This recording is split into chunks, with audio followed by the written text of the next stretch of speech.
नमस्कार दोस्तों, गांव वाला 108 में आप सभी का एक बार फिर से बहुत बहुत स्वागत है। दोस्तों, आज का दिन काफी स्पेशल होने वाला है क्योंकि आज है नाग पंचमी और जिस जगह पर अभी हम मौजूद हैं यहाँ पर ऐसा मेला लगता है जिसके बारे में कल्पना मात्र से लोगों को क्या बताएं कैसे क्या निकल जाते हैं। ऐसा है कि जिससे लोग दूर होना चाहते हैं, डरते हैं, सपने में भी कल्पना नहीं करते हैं और यहाँ के बच्चे उसके साथ खेलते हैं। यानी यहाँ लगता है सांपों का मेला और यहाँ पे एक नहीं सैकड़ों सांपों के साथ लोग उसके साथ खेलते हैं। जिस जगह पर हम हैं, यह जो जगह है समस्तीपुर जिला के अंतर्गत आता है। यहाँ पे 4 गांव हैं जो आसपास में ही है, काकरघाट, कोल्हट्टा, फुलबरिया, जाकर। यहाँ पर धूमधाम से नाग पंचमी मनाई जाती है और लोग जो है सांप के साथ खेलते हैं।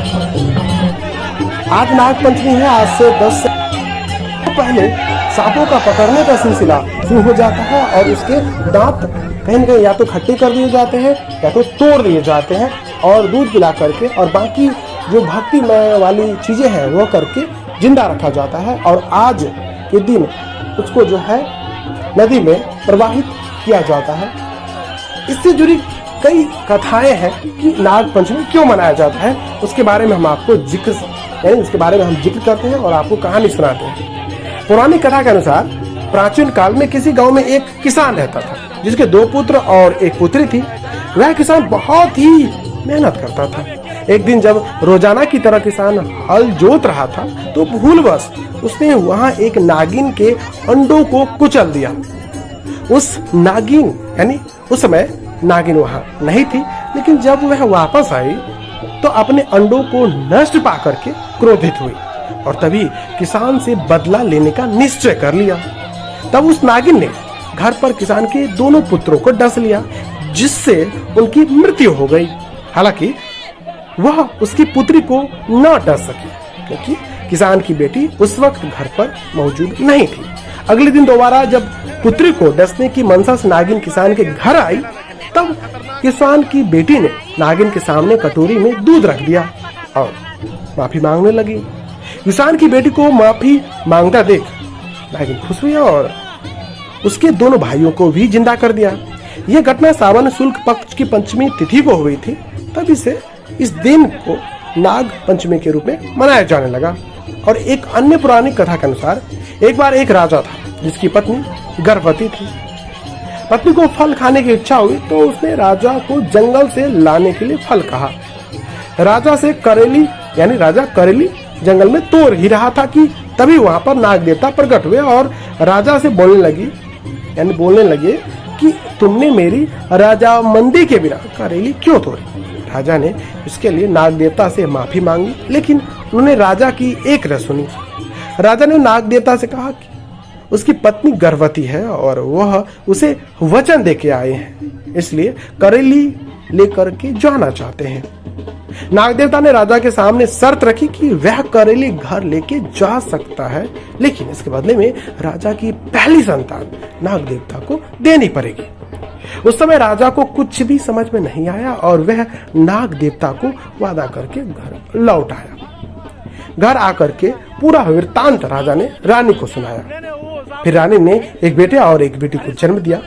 तब कुछ ही दिनों बाद नाग देवता राजा के घर वचन के अनुसार उसकी संतान लेने पहुंच गए, लेकिन राजा ने कहा कि मेरी पहली संतान पुत्री है पर मैं उसे मुंडन के बाद ही दूंगा।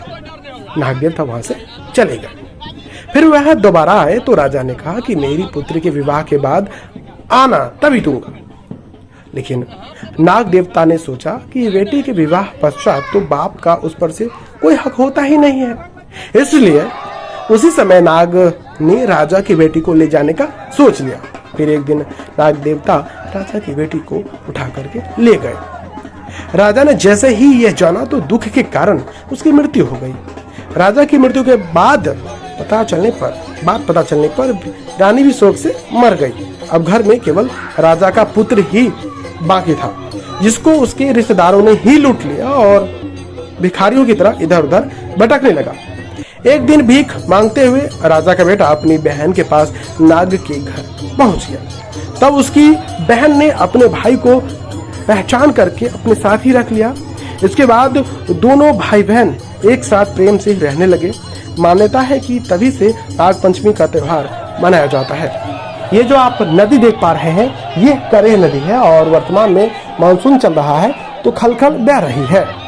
और इस नदी की प्रवाह इस कदर रहती है बाढ़ के समय, इसे बचाव हेतु क्षेत्रीय इलाके को बांधों से घेरा जाता है।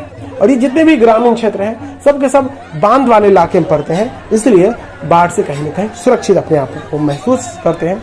आप एक बार गौर फरमाइए कि जितने भी बच्चे आपको यहाँ पे दिख रहे हैं, क्या आप उनके जैसे अपने हाथ में सांप को यूं ही ले सकते हैं? नहीं ना। यहाँ पे बहुत बहुत दूर से लोग सांप को लोगों के गले में लपेटे हुए देखना चाहते हैं। लोग दूर से ही सांप को देखते हैं तो फूट लेते हैं। और यहाँ पर आप देख पा रहे हैं, यहाँ पे मीडिया वाले भाई साहब की क्या हालत हो रही है। उसके गले में सांप डाल दिया जा रहा है, कैमरामैन के शर्ट में सांप डाल दिया जा रहा है, एक नहीं 5-5।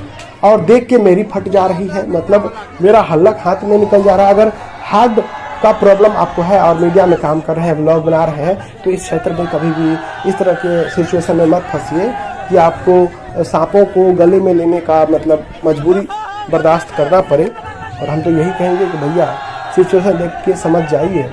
हम यहाँ पे 4 जगह मेला होता है तो हम चारों जगह गए और थोड़ा थोड़ा समय वहाँ पे बिताया। हालांकि ये बांध वाला इलाका है तो यहाँ पे उस तरह की जगहें नहीं है, क्योंकि अक्सर सड़क से ऊंचा लोगों के घर होते हैं और यहाँ पर लोगों की छत से ऊंचा तो सड़क है। तो उस तरह के अगर व्यवस्थाएं हैं तो जगह सीमित रहती है तो मेला, हाँ लेकिन एक चीज़ है, यहाँ पे मेला बहुत ही अच्छे तरीके से किया जा रहा है। हर जगह झूला का प्रबंधन है और लगभग 4 जगह में 2 जगह तो मेला में झूला का प्रबंधन हर तरह के किए गए थे। और एक जगह जो है हनुमान जी का मंदिर था और भगवान शंकर भोले के मंदिर थे और विषहर मैया का, क्योंकि खास तौर पर आज नाग पंचमी है तो लोग नाग को ही पूजा करते हैं, तो विषहर मैया का मंदिर है और लोग यहाँ पे बड़े ही तन मन धन के साथ मैया का पूजन करने का कार्य करते हैं। और हम लाइफ में पहली बार इस जगह पर विजिट किए हैं और काफ़ी जो है मतलब क्या कहें, एक अलग ही दुनिया में चले गए। और सच तो ये है कि हम भले ही सांप को दूर से देख रहे थे, लेकिन ऐसा लग रहा था कि कोई गलती से हमारे पीठ पे उसको ना कर दे। और यहाँ पर आप देख रहे होइएगा कि अक्सर जो बच्चे हैं इसको मतलब इस तरह से खेल रहे हैं जैसे लग रहा है कि मतलब वो नकली सांप ही नहीं है, उसके लिए वो रस्सी मात्र है। और एक नहीं 5-5, 6-6 सांप जो है मतलब खेल रहे हैं। हालांकि इनमें जहरीला सांप कोई भी नहीं है, सबके दांत टूटे हुए हैं। तो लोग इस चीज़ को लेकर का, और लोगों की मान्यताएं भी है कि आज के दिन सांप नहीं काटता है, अन्यथा जो है बाकी दिनों के मुकाबले जो है आज लोग ज़्यादा सुरक्षित अपने आप को महसूस करते हैं, तो डरने की आवश्यकता नहीं है। लेकिन जो लोग इन सब चीज़ों से अवगत नहीं है तो उनके लिए तो ये काफ़ी खतरनाक साबित हो सकता है। वैसे आज का यह स्पेशल व्लॉग आपको कैसा लगा कमेंट करके अवश्य बताइएगा। और आपने अगर पहली बार देखा तो वो भी लिख दीजिएगा कि हम पहली बार इस तरह के मेला देख रहे हैं, जहाँ पर बच्चे से लेकर के बुजुर्ग तक सांपों के साथ ऐसे खेलते हैं जैसे डंडी के साथ डंडा खेलता है। और मेला काफ़ी खूबसूरत, बस एक ही दिन का मेला है और काफ़ी धूमधाम से होता है। बहुत बहुत दूर से लोग आते हैं और यहाँ पे मीडिया बंधुओं का तो क्या ही बताएं, उसकी तो मतलब हल्लक हाथ में आ जाती है, ऐसी सिचुएशन हो जाती है उसके साथ। सभी लोग कहीं ना कहीं उस धुन में होते हैं कि सोचते भी नहीं है कि भाई मीडिया वाला दूसरे इलाके का हो सकता है, इन सब चीज़ों से अवगत नहीं होगा, उसके साथ ऐसे बर्ताव करते हैं जैसे लगता है उसका भाई है। तो इन सब चीज़ों से थोड़ा बच के आइएगा। और क्या, वीडियो देखने के लिए आपका बहुत बहुत धन्यवाद।